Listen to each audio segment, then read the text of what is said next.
Chapter 3 Lesson 3 Mind Your Own Business. The rich focus on their asset columns while everyone else focuses on their income statements. In 1974, Ray Kroc, the founder of McDonald's, was asked to speak to the MBA class at the University of Texas at Austin. A friend of mine was a student in that MBA class. After a powerful and inspiring talk, the class adjourned and the students asked Ray if he would join them at their favorite hangout to have a few beers. Ray graciously accepted. "What business am I in?" Ray asked, once the group had all their beers in hand. Everyone laughed. My friend said. Most of the MBA students thought Ray was just fooling around. No one answered, so Ray asked again. "What business do you think I'm in?" The students laughed again, and finally one brave soul yelled out, "Ray, who in the world doesn't know that you're in the hamburger business?" Ray chuckled. "That's what I thought you would say." He paused and then quickly added, "Ladies and gentlemen, I'm not in the hamburger business. My business is real estate." As my friend tells the story, Ray spent a good amount of time explaining his viewpoint. In his business plan, Ray knew that the primary business focus was to sell hamburger franchises, but what he never lost sight of was the location of each franchise. He knew that the land and its location were the most significant factors in the success of each franchise. Basically, the person who bought the franchise was also buying the real estate under the franchise for Ray Kroc's organization. Today, McDonald's is the largest single owner of real estate in the world, owning even more than the Catholic Church. McDonald's owns some of the most valuable intersections and street corners in America and around the globe. My friend considers this as one of the most important lessons in his life. Today he owns car washes, but his business is the real estate under those car washes. The previous chapter presented diagrams illustrating that most people work for everyone but themselves. They work first for the owners of the company, then for the government through taxes, and finally for the bank that owns their mortgage. When I was a young boy, we did not have a McDonald's nearby. Yet my rich dad was responsible for teaching Mike and me the same lesson that Ray Kroc talked about at the University of Texas. It is secret number 3 of the rich. That secret is, mind your own business. Financial struggle is often directly the result of people working all their lives for someone else. Many people will simply have nothing at the end of their working days to show for their efforts. Our current educational system focuses on preparing today's youth to get good jobs by developing scholastic skills. Their lives will revolve around their wages or, as described earlier, their income column. Many will study further to become engineers, scientists, cooks, police officers, artists, writers, and so on. These professional skills allow them to enter the workforce and work for money. But there is a big difference between your profession and your business. Often I ask people, "What is your business?" And they will say, "Oh, I'm a banker." Then I ask them if they own the bank. And they usually respond, "No, I work there." In that instance, they have confused their profession with their business. Their profession may be a banker, but they still need their own business. A problem with school is that you often become what you study. So if you study cooking, you become a chef. If you study the law, you become an attorney, and a study of auto mechanics makes you a mechanic. The mistake in becoming what you study is that too many people forget to mind their own business. They spend their lives minding someone else's business and making that person rich. To become financially secure, a person needs to mind their own business.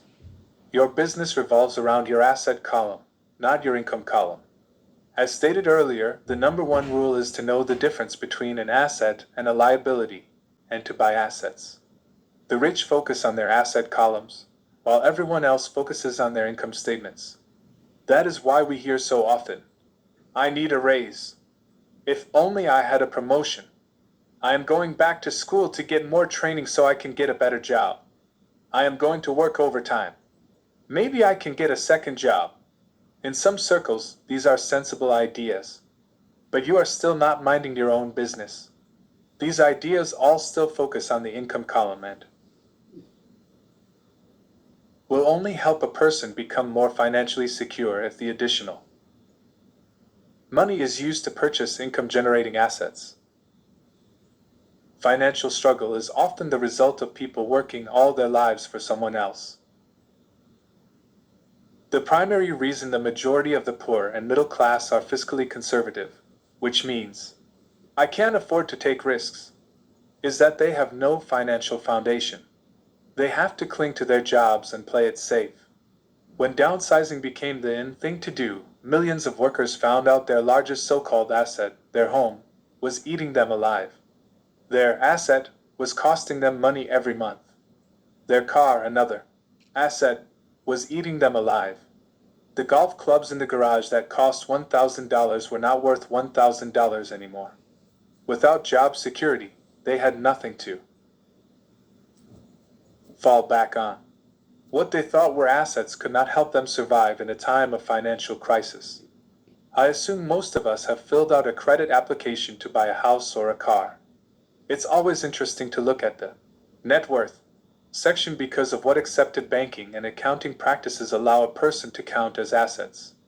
One day when I wanted a loan, my financial position did not look too good.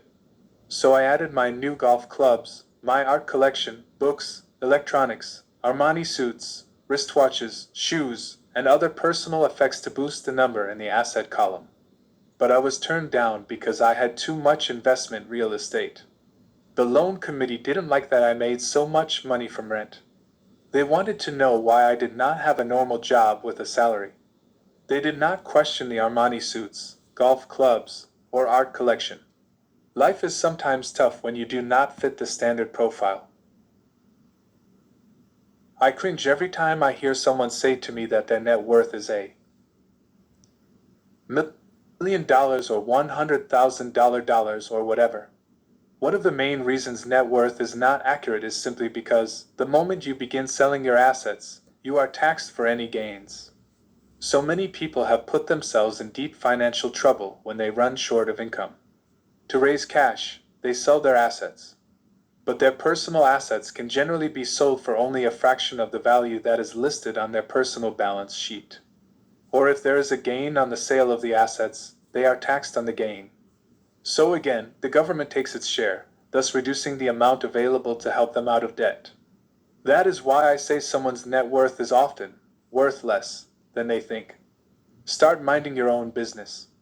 Keep your daytime job, but start buying real assets, not liabilities or personal effects that have no real value once you get them home. A new car loses nearly 25% of the price you pay for it the moment you drive it off the lot. It is not a true asset even if your banker lets you list it as one. My $400 new titanium driver was worth $150 the moment I teed off. Keep expenses low, reduce liabilities, and diligently build a base of solid assets. For young people who have not yet left home, it is important for parents to teach them the difference between an asset and a liability. Get them to start building a solid asset column before they leave home. Get married, buy a house, have kids, and get stuck in a risky financial position, clinging to a job, and buying everything on credit. I see so many young couples who get married and trap themselves into a lifestyle that will not let them get out of debt for most of their working years. For many people, just as the last child leaves home, the parents realize they have not adequately prepared for retirement, and they begin to scramble to put some money away. Then their own parents become ill and they find themselves with new responsibilities. So what kind of assets am I suggesting that you or your children acquire? In my world, real assets fall into the following categories. Businesses that do not require my presence, I own them, but they are managed or run by other people. If I have to work there, it's not a business. It becomes my job. Stocks, bonds, income-generating real estate, notes, IOUs, royalties from intellectual property such as music, scripts, and patents. Anything else that has value, produces income, or appreciates, and has a ready market. As a young boy, my educated dad encouraged me to find a safe job. But my rich dad encouraged me to begin acquiring assets that I loved. If you don't love it, you won't take care of it. I collect real estate simply because I love buildings and land. I love shopping for them, and I could look at them all day long. When problems arise, the problems aren't so bad that it changes my love for real estate. For people who hate real estate, they shouldn't buy it. I also love stocks of small companies, especially startups, because I am an entrepreneur, not a corporate person. In my early years, I worked in large organizations, such as Standard Oil of California, the U.S. Marine Corps, and Xerox Corporation. I enjoyed my time with those organizations and have fond memories, but I know deep down I am not a company man. I like starting companies, not running them. So my stock buys are usually of small companies. Sometimes I even start the company and take it public. Fortunes are made in new stock issues, and I love the game.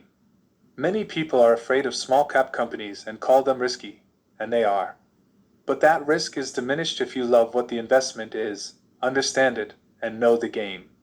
With small companies, my investment strategy is to be out of the stock in a year. On the other hand, my real estate strategy is to start small and keep trading up for bigger properties and therefore delay paying taxes on the gain. This allows the value to increase dramatically. I generally hold real estate less than 7 years. Start minding your own business. Keep your daytime job, but start buying real assets, not liabilities. For years, even while I was with the Marine Corps and Xerox, I did what my rich dad recommended. I kept my day job, but I still minded my own business. I was active in my asset column trading real estate and small stocks. Rich Dad always stressed the importance of financial literacy.